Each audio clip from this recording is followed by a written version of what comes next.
Broadcasting from Silicon Valley, California, this is Conversations with Jennylyn.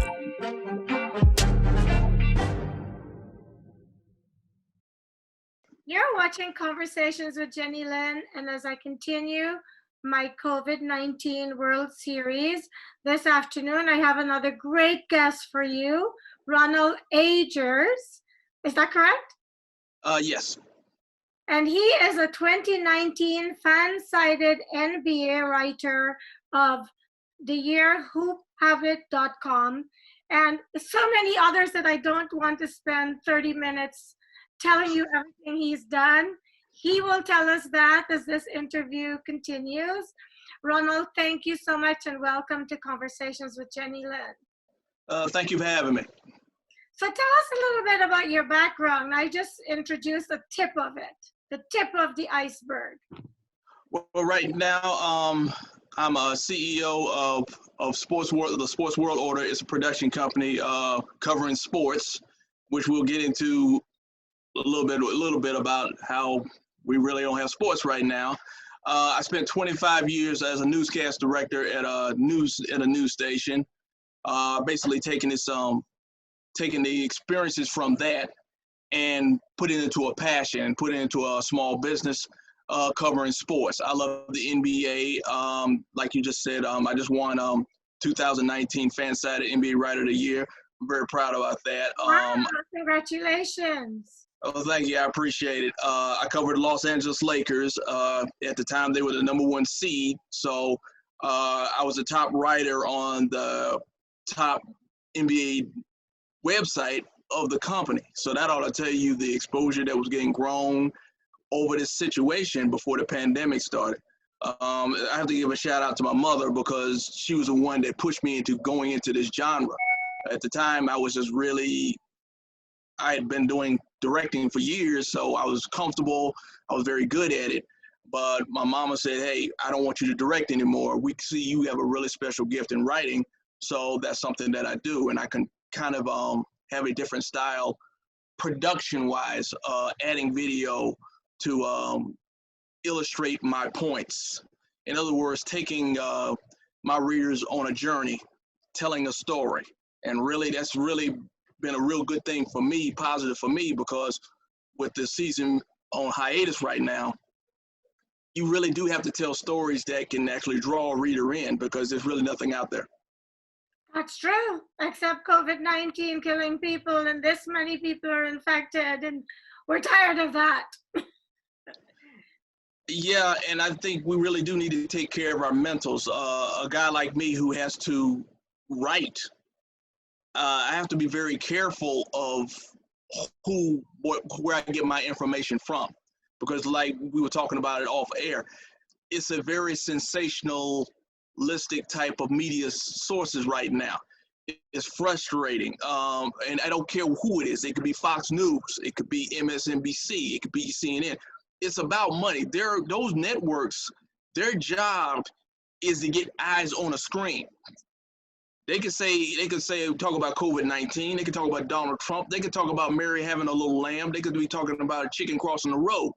They have to make sure somebody is watching those newscasts. Right. And really right now, it's about the pandemic. It's about Donald Trump. And eventually it's going to be about Joe Biden because it's an election year. Yeah, it's always slanted somewhere. And all we want is the truth. We don't want a sensation. And just like you, that's where my idea to do this came from.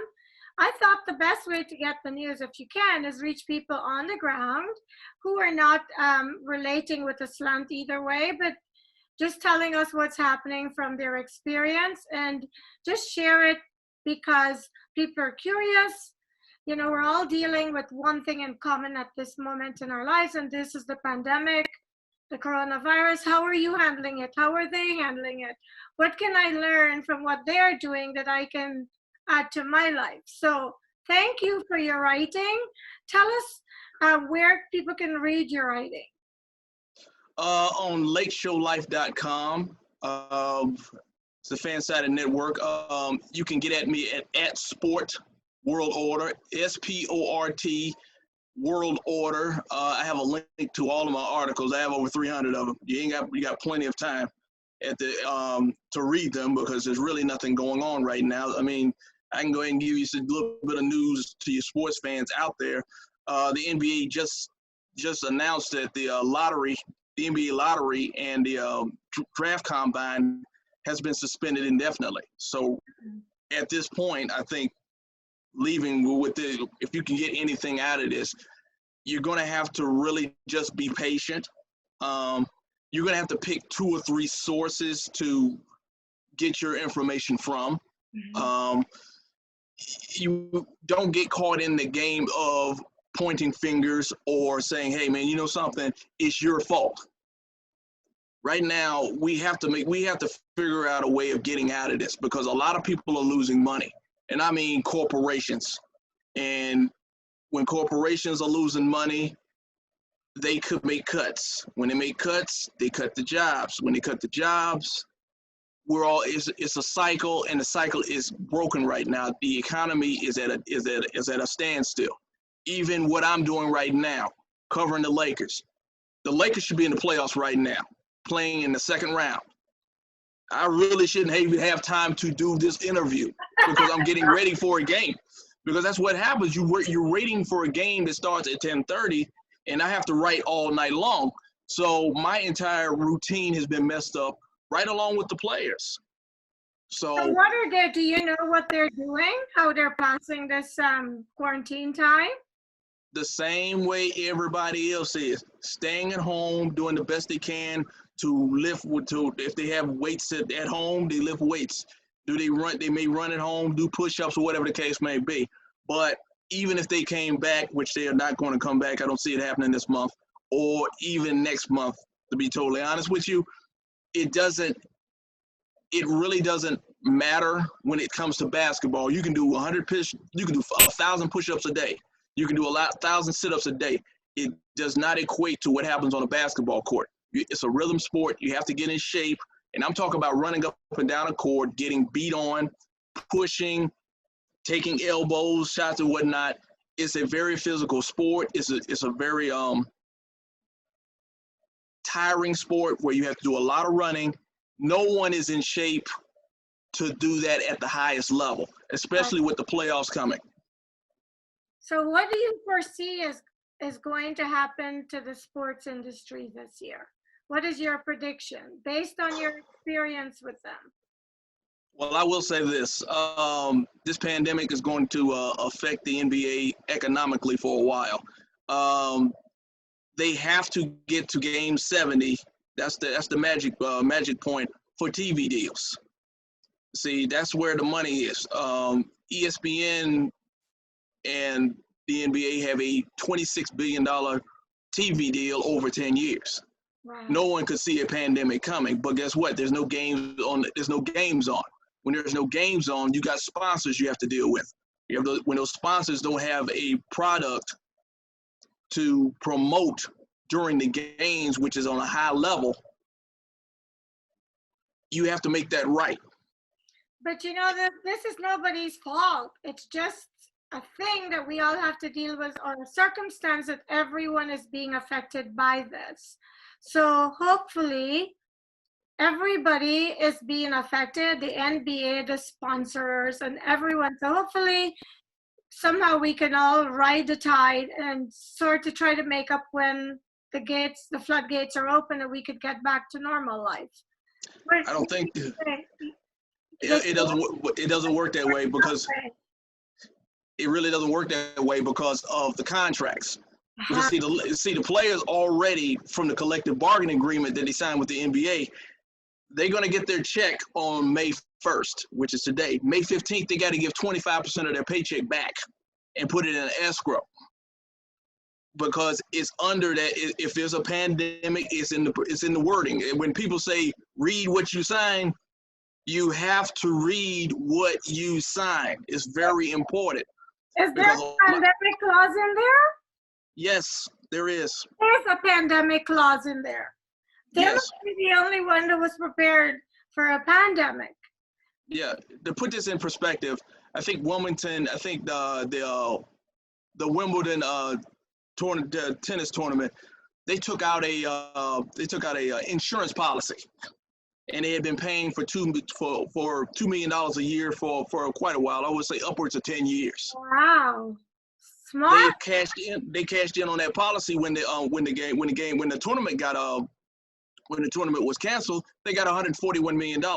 They're pretty much the only sport that I know of as of this moment that was prepared thoroughly for this. The NCAA, on another note, they had a certain amount of money set away, but they spent it all.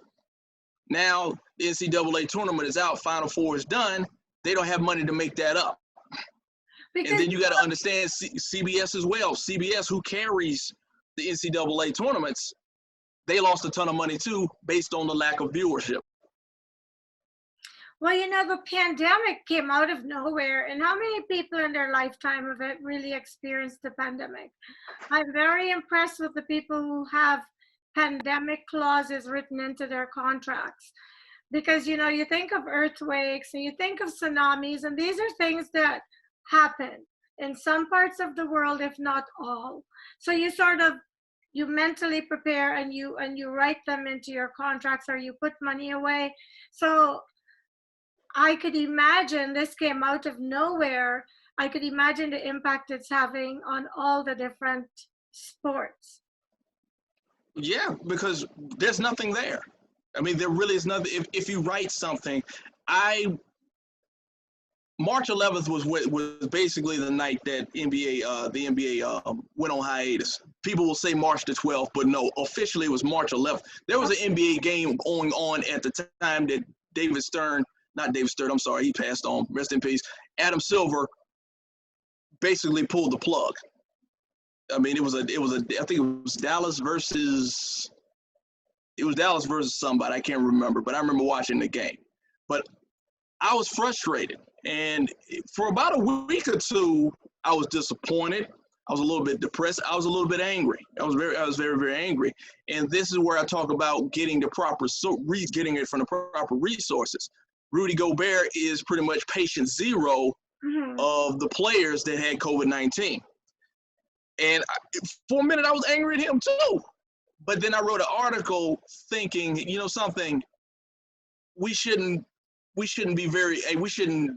polarize this guy and make him feel any worse than he already is, because it wasn't his fault. Was he reckless with the touching of the microphones because they were showing video of that? Sure. But we have to think of the fact of if we didn't catch it then. I mean, only a few players caught the COVID-19. I mean, a couple players from the Lakers that would not report it. They did not report their names. A couple of players from the Brooklyn Nets, including Kevin Durant, from the Brooklyn Nets. The Lakers played the Brooklyn Nets. That was the last game they played. So the fact that we caught it early may have saved lives in the long run. We don't know. We'll never know how many play, because they were going to continue to play regardless. But when they caught it from COVID-19, from Donovan Mitchell and Rudy Gobert of the Utah Jazz, they just shut everything down. But right now, nothing is going on. Like, I was frustrated because the playoffs for any writer, that's the fun time of the season. The dog days of the season is game 25 through 65 because they're very tough. I do post games, and I'm up and I'm on the East Coast, 3 hours behind. 7:30 to the West Coast is 10:30 to me. Game ends at 12:30, 1 o'clock. And my post games are a little different. They're very detailed. I start writing at 1 a.m. I'm not in bed until 3:30, 4 o'clock after proofreading, getting everything together, looking for video, and putting all that stuff together. So when you do all of those things just to get to the playoffs, that's the fun part.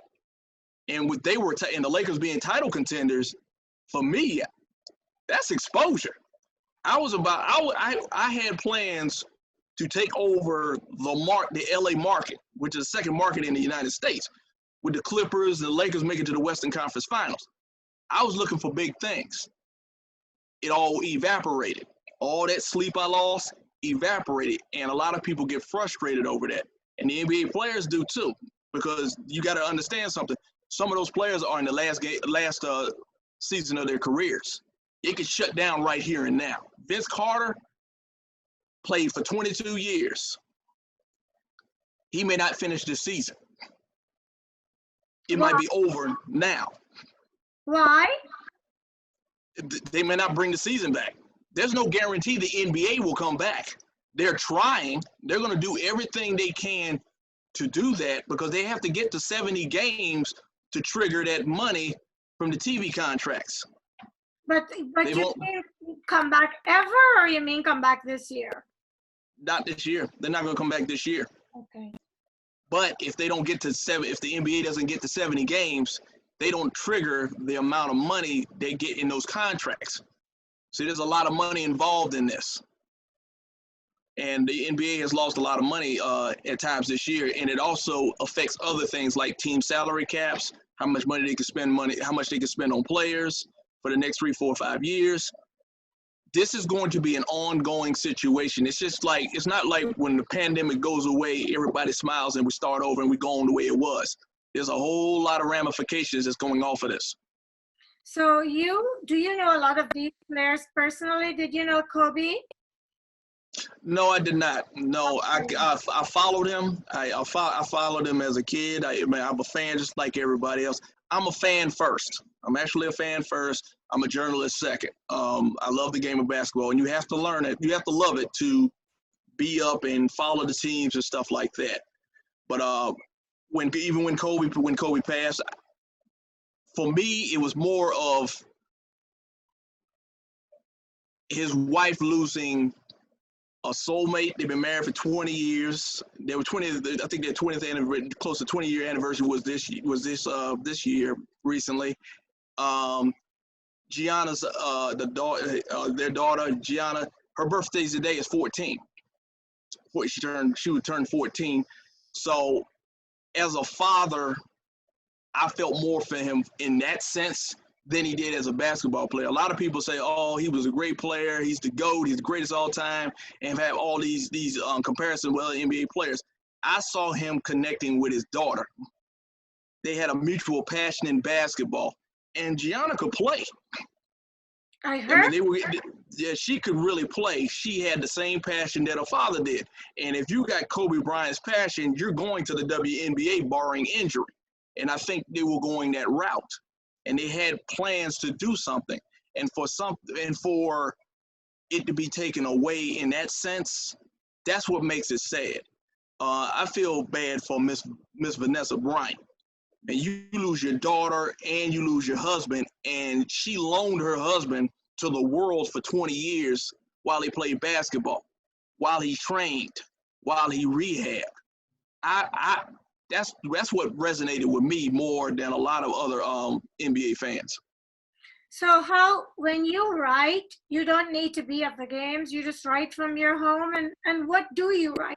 Forgive me, when it comes to the sports, I'm a bit of a novice. If I ask a stupid question, just forgive me. The only stupid questions are the ones that are never asked. I mean, I have no problems. Thank you. That's how I feel. So tell me, what do you write? Do you have to go to the games, and what are you writing? No, I don't go to the games. Like I said, I'm in North Carolina. Now, the goal is to get credentialed and be able to go to the games. That's what you want. Okay. But what I do is I watch the games. I watch the games 48 minutes. I will not cheat the system. Won't do it. The first time I tried to do it, tried to do a post game. A fight broke out during the game at the end of the regulation time in the game. I said I'll never do it again. I watch the games. I pay attention to what the announcers say. I pay attention to how the game is being run. I watch players. I watch LeBron James and what he does. I watch what Anthony Davis does. I watch for the effort, and I try to tell a story from my eyes to what I see. Plus, I pull video out to illustrate my points, and then I tell people what I have to what I think about what they did. If they didn't play well and they stink, I say, hey, they stink. They were horrible. They didn't play well. Have you And ever I took a lot of flack of that last year. Are you Last year the Lakers weren't good. get a lot of flack for your writing? Yeah, I mean the Lakers weren't good last year. And I said, look, they're not going to the playoffs. The coach is going to get fired. This is a dysfunctional train wreck. I took a lot of flack for that. However, From who? yeah, they were up. But when you learn to be honest, I don't mean to interrupt you. I really want to get this point across. Who gave you the flack? The Lakers? the Laker fans, Laker fans. Okay. The main thing here is this: you have to tell the truth. Bottom line, I think people think when they see FanSided, they're thinking, oh, you're a fan of the Lakers. You should always talk good things about the Lakers. No, if they get blown out by 40 points, that's not good. What you gonna say? Well, you know something, the Lakers played really hard, but they lost 120-79. That's not gonna do anything. You fans want to know what's going on, why it's going on, and what can they do to get better. And that's it. That's where you get your reputation from. Because I've had players read my stuff. I've had companies read my stuff. And every time everything I post is a resume. It's like, this is what I do. This is what I can bring to your company. But if I write a whole lot of fluff that doesn't make any sense, the internet doesn't go anywhere. So when you write these you've won an award, right? Yes. And it's for your writing on the Lakers or just your writing in general? Writing on the Lakers. I was the best writer in the company, in the NBA division for the entire year. Wow. I'm going to go check out your writing. It's probably going to go right over my head. No, actually it won't. The main thing, I think, because my post-game reports, they set records. Oh, okay. But there's a lot of work in them, and what it does, and I think one of my regular readers said this, it takes you, if I don't watch the game, he said, I didn't watch the game last night, but I know if I read your stuff, it's like I was there. Mm-hmm. So And trust me, detailed.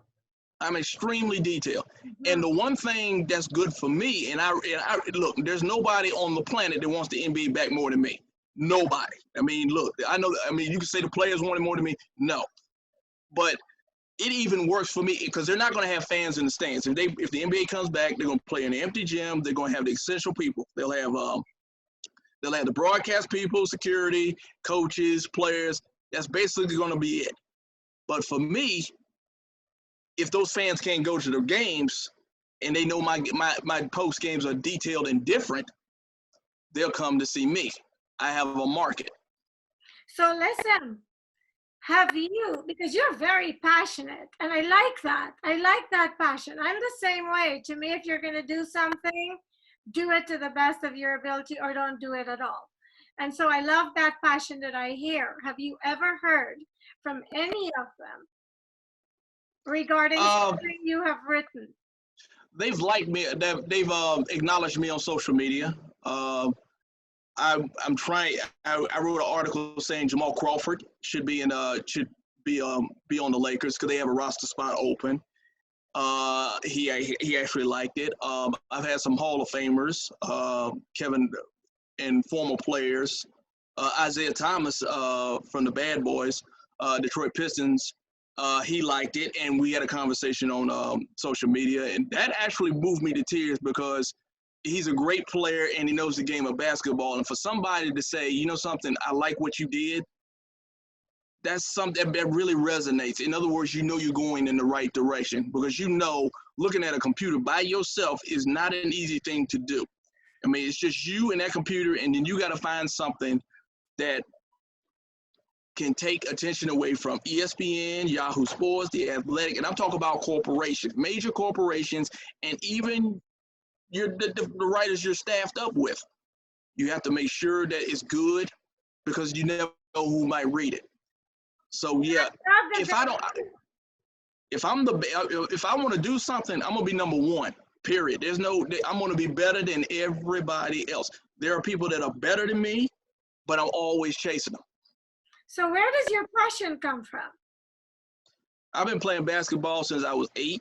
Uh-huh. I was never going to be good enough to to go pro. I wasn't big enough. I mean, a lot of my life, I mean, when you're 6 feet, 150 pounds, you're not going to survive playing with a LeBron James or Steph Curry. Those guys are huge. I don't think people really understand how big they are, how strong they are, and how fast they are. Like I've bumped into athletes and my insides literally moved because they're that strong. And I've never, when I write my stuff, I never write and say this guy is garbage. He can't play. He's not in the league, and he shouldn't be in the league, and nothing like that.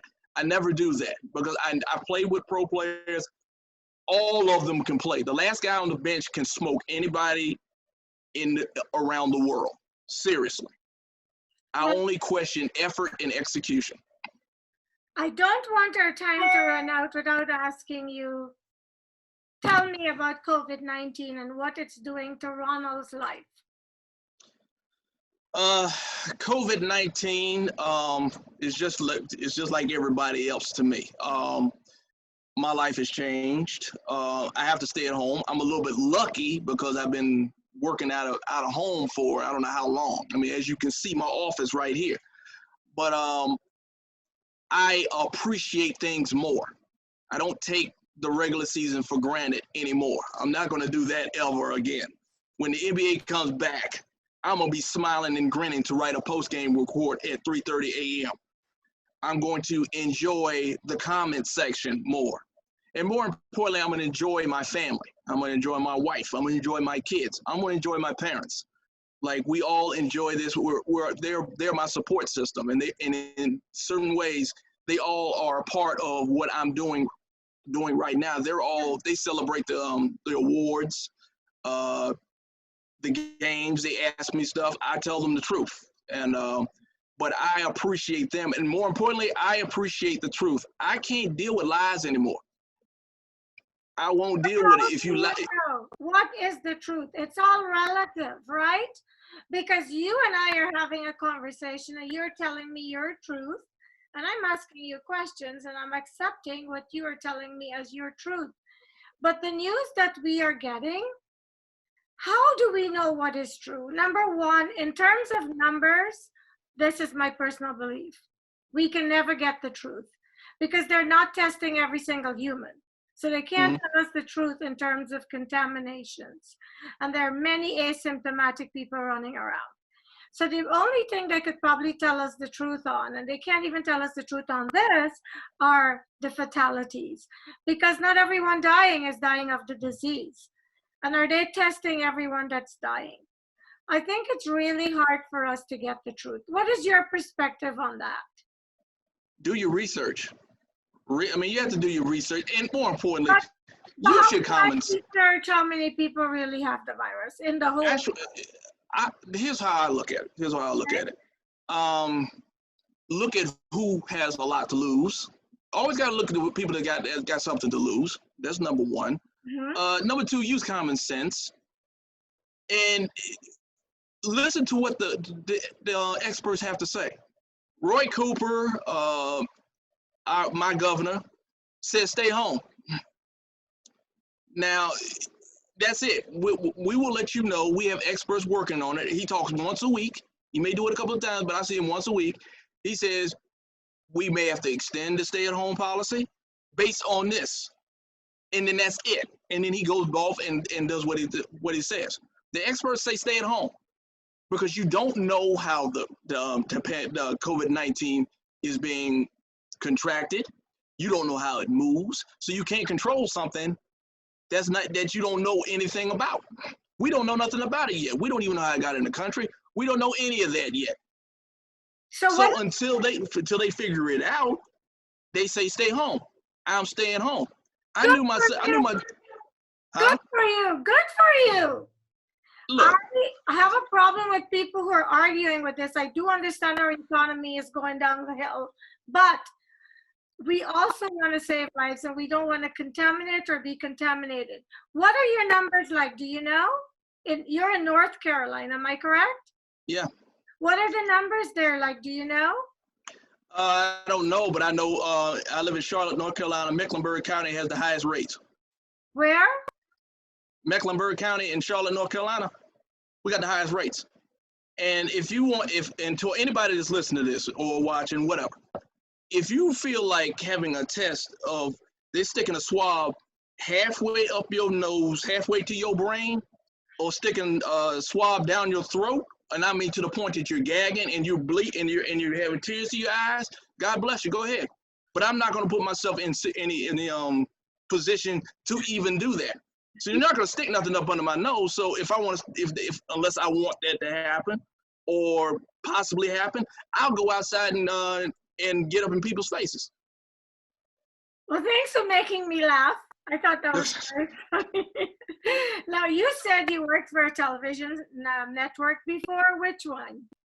My latest one was at WBTV, a CBS station in Charlotte, North Carolina. I worked there 10 years, and then I worked in News 14 Carolina. Now it's known as Spectrum. I think they've changed it so many times. I was a director there for 6 years, and I think my very first station was WXII at Winston-Salem. And do you miss it? No. Why not? I have to ask. Well, honestly, I love sports more.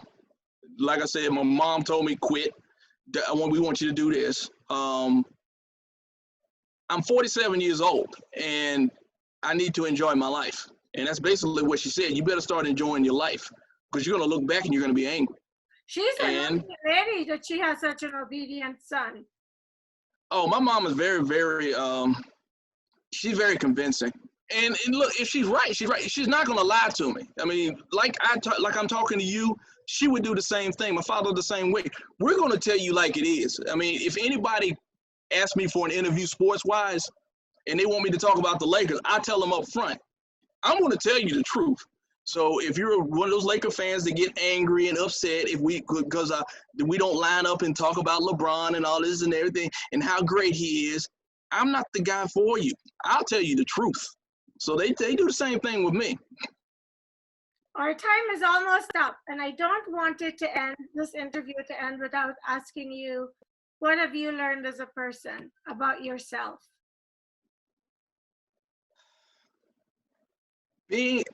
For the longest, I thought I was very, very stubborn, but I'm determined. I believe that if I want something bad enough, I'll do anything to get it. I like sleep.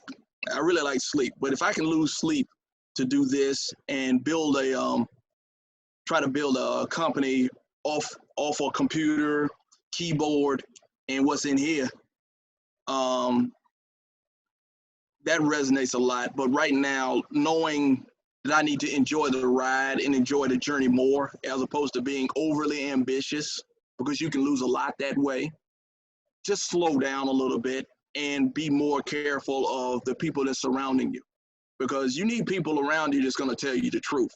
I need people around me that tells me some things that I don't want to hear. Mm-hmm. It's very easy to tell me, hey, Ron, you're outstanding. You're a great writer. If my articles stink, my mom and dad gonna tell me. Thank God.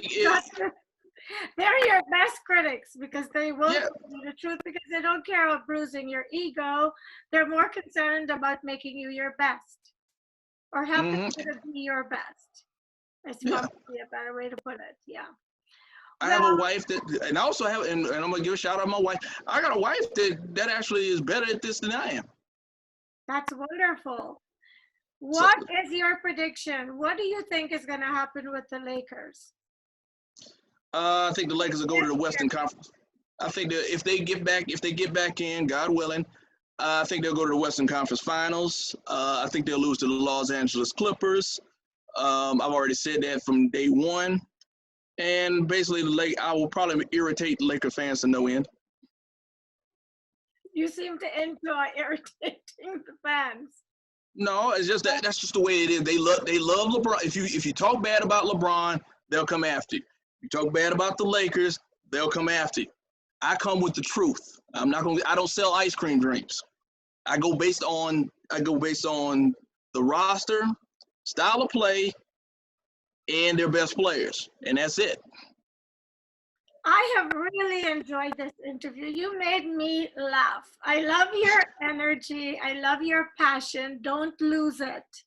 Too I'm many trying. people don't get to do what they love. So if you're doing that, you're making a difference, keep doing it. I'm very grateful you took some time out today for us to do this. Let's stay in touch. Oh, absolutely. Maybe we can do another segment another time. I'm meeting some amazing people doing this, and I'd like to do some non-COVID interviews with them. Okay, that's fine. Anytime. So stay safe, stay COVID-free, and listen to your governor or whomever is giving you the laws in the rules in your state. And thank you so much. Oh, no problem. Time. Thank you so much for watching Conversations with Jennylyn. When a conversation is all you need to be inspired.